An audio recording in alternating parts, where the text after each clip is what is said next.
Good morning. Myself, Dr. Kumari Bharti, Jamshedpur cooperative college, department of philosophy. आज मैं बात करूंगी अनुव्रत के ऊपर। तो अनुव्रत क्या है?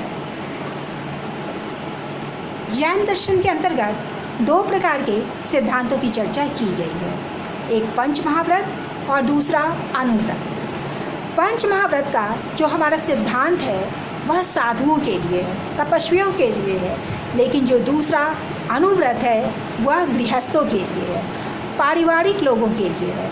तो जहाँ पंच महाव्रत का सिद्धांत अत्यंत ही सूक्ष्म है, वहीं अनुव्रत का सिद्धांत स्थूल है। यही अंतर पंच महाव्रत और अनुव्रत में है। तो आज हम लोग चर्चा कर रहे हैं अनुव्रत की। तो अनुव्रत का जो सिद्धांत है इसमें 5 व्रतों की चर्चा की गई है, यानी 5 अनुव्रतों की चर्चा की गई है।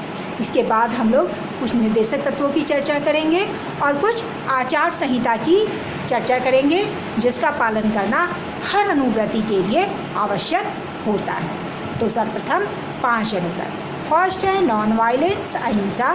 सेकंड है क्रोध, सत्य। थर्ड है नॉन स्टेलिंग, आस्ते। फोर्थ है सेलिबेसी, ब्रह्मचर्य। और फिफ्थ है नॉन पोजेशंस, अपरिग्रह। तो इस प्रकार 5 अनुव्रत है और 5 अनुव्रत का पालन करना अत्यंत ही आवश्यक है। तो सबसे पहले प्रथम अनुव्रत अहिंसा। जैन दर्शन में अहिंसा परमो धर्म का जो सिद्धांत है यह अत्यंत ही महत्वपूर्ण है। अर्थात हमें मन से, वचन से, कर्मों से किसी भी प्रकार से किसी जीव की हिंसा नहीं पहुंचानी चाहिए। कभी कभी क्या होता है, हम मानसिक रूप से दूसरों को चोट पहुंचाने, पीड़ा पहुंचाने की बात सोचते हैं, तो इसका निषेध किया गया है। कर्मों के द्वारा भी, वचनों के द्वारा भी जब हम कठोर वचन बोलते हैं तो उससे भी दूसरों को तकलीफ़ होती है, और कर्म के द्वारा जब हम किसी को चोट पहुंचाते हैं, नुकसान पहुंचाते हैं, चाहे वो जीव जंतु हों, चाहे वो पेड़ पौधे हों, चाहे वो मनुष्य हों, तो किसी भी तरह की हिंसा का जैन दर्शन में निषेध किया गया है और हर अनुव्रति को इसका पालन आवश्यक रूप से करना चाहिए। सेकंड अनुव्रत के रूप में सत्य की चर्चा की गई है। तो सत्य का जो सिद्धांत है इसमें बताया गया कि हमें झूठ नहीं बोलना चाहिए, असत्य नहीं बोलना चाहिए, मिथ्या नहीं बोलना चाहिए, ऐसे वचनों का प्रयोग नहीं करना चाहिए जिससे लोग भ्रम का शिकार हो। ऐसे वचन का प्रयोग नहीं करना चाहिए जो अत्यंत ही कठोर हो, जिसके द्वारा दूसरों के मन में दुख, पीड़ा या घृणा की भावना उत्पन्न हो, क्रोध की भावना उत्पन्न हो।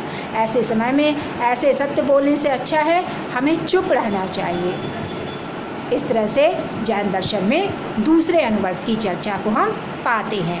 जब हम तीसरे अनुव्रत के रूप में जानते हैं तो जैन दर्शन में अगर हम देखें तो तीसरा अनुव्रत हमारा होता है आस्ते। आस्ते क्या है? तो चोरी नहीं करना। चौर्य वृत्ति के वर्जन को आस्ते के रूप में रखा गया है। यहाँ पर 2 प्रकार से, शारीरिक और मानसिक, दोनों प्रकार की चौर्य वृत्ति का निषेध किया गया है। कभी कभी क्या होता है कि जब हम कभी किसी अच्छी सामान को देखते हैं तो हमारे मन में लोभ, लालच उत्पन्न हो जाता है और हम सोचते हैं कि बिना पूछे ही इसकी सामान ले लेंगे, या वह व्यक्ति हटेगा तो इसकी सामान को उठा लेंगे। तो इसे चोरी के अंतर्गत रखा गया है।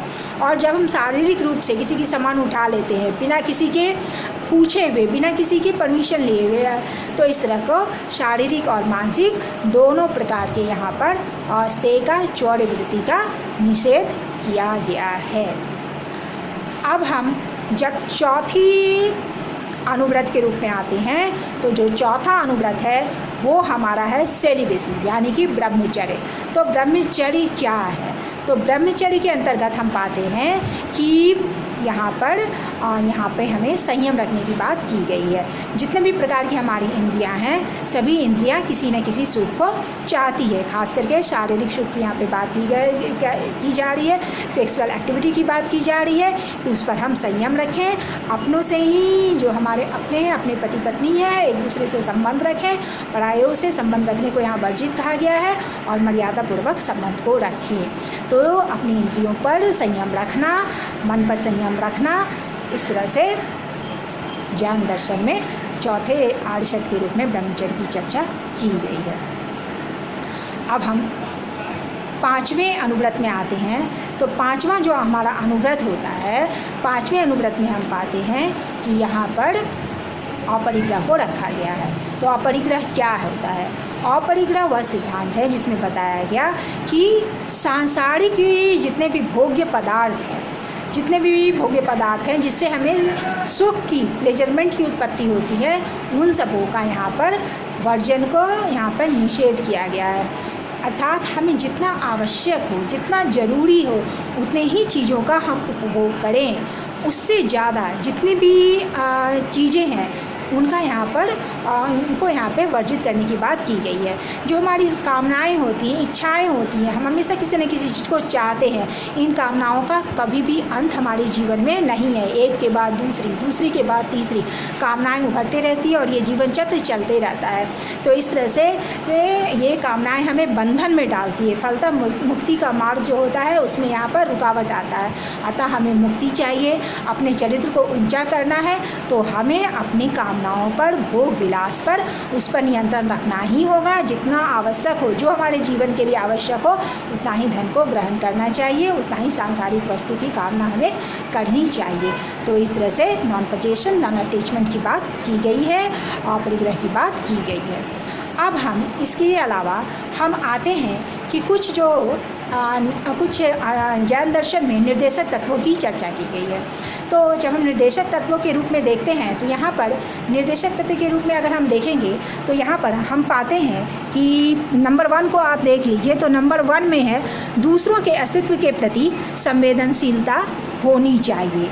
दूसरा, मानवीय एकता का बोध हमारे अंतर्गत होना चाहिए।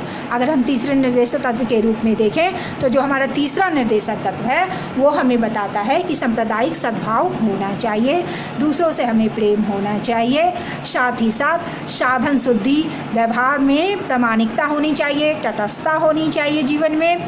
इस तरह से कुछ निर्देशक तत्व की चर्चा की गई है जिसका पालन करना हर अनुव्रति के लिए आवश्यक होता है। इसके अलावा हम जैन दर्शन में कुछ आचार संहिताओं की भी चर्चा पाते हैं। अगर हम आचार संहिताओं की चर्चा पर देखते हैं कि क्या क्या आचार संहिता है, तो पहला ये है, प्रथम ये है कि मान लीजिए कि कोई भी जीव है जो कि जिसका कोई अपराध नहीं है, जो निरपराधी है, तो उस तरह पर मैं हिंसा नहीं करूँगा, मैं किसी भी जीव को मारूंगा नहीं, ठीक है। इसके अलावा यहाँ पे कहा गया मैं किसी को मृत्युदंड नहीं दूंगा। इन सब के अलावा प्रेम है, प्रेम बोध को भी रखा गया है कि दूसरे के प्रति प्रेम रखें। और इसके अलावा हम देखें तो करुणा का बोध होता है, पराई स्त्रियों से आप संबंध ना रखें। इन सब के अलावा पेड़ पौधे को काटने को वर्जित कहा गया है। जितना जो सामान उपभोगी चीज़, जैसे कि हम जिन सामान को उपभोग करते हैं, ठीक है, जिन वस्तुओं का उपभोग करते हैं वो जितना आवश्यक है उतना ही हमें अपने पास रखना चाहिए, तो उन सब का उतना ही प्रयोग करना चाहिए। इन सब के अलावा राग द्वेष से हमें बचना है, ईर्ष्या से हमें बचना है, लोगों के प्रति प्रेम रखना है, करुणा रखना है, दया रखना है। इन सब के साथ साथ जब हम भोजन करते हैं, पानी पीते हैं, तो कई तरह के छोटे छोटे जीवाणु हमारे शरीर के अंतर्गत शरीर में चले जाते हैं। तो भोजन करते वक्त, पानी पीते वक्त हमें ध्यान रखना है कि उन कीटाणुओं का जहाँ तक हो सके उन कीटाणुओं का प्रवेश हमारे शरीर के अंतर्गत नहीं हो। अपने अंदर जितने भी बुरी प्रकार की प्रवृत्तियाँ हैं उन सब का हमें निषेध करना है, उन सबको धीरे धीरे करके हमें अपने मन के अंदर से निकाल लेना है। सामाजिक जो सद्भाव है उसको बरकरार रखना है। तो इस तरह से अगर हम देखते हैं तो जैन दर्शन में कई तरह की आचार संहिता की बात की गई है जिसका पालन करना अत्यंत ही आवश्यक बताया गया है। हर अनुव्रति को इसका पालन अवश्य ही करना चाहिए। विशेष रूप से जैन दर्शन का एक ही मुख्य उद्देश्य है कि हम प्रेम रखें, करुणा रखें, दया रखें, सहानुभूति रखें और अपने चरित्र को शुद्ध रखें। इसलिए यहाँ पर सम्यक दर्शन, ज्ञान चरित्राणी, मोक्ष मार्ग की भी बात की गई है और ये अनुव्रत गृहस्थों के लिए बताया गया है जिसके आधार पर हम अपने चरित्र को शुद्ध रख सकते हैं और हम मोक्षत्व की प्राप्ति कर सकते हैं। तो आज के लिए इतना ही। सो मैं सोचती हूँ, समझती हूँ कि आपको समझ में आया होगा, क्लियर हुआ होगा और ये पंच महाव्रत जो अनुव्रत का सिद्धांत है ये आपको स्पष्ट हो गया होगा। पंच महाव्रत जो है वो साधुओं के लिए, तपस्वियों के लिए है, कठोर है, और अनुव्रत जो होता है गृहस्थों के लिए होता है, पारिवारिक लोगों के लिए होता है। तो मैं समझती हूँ आज के लिए इतना ही। आप अच्छे से एग्ज़ाम में लिखें, पढ़ें। Okay, thank you.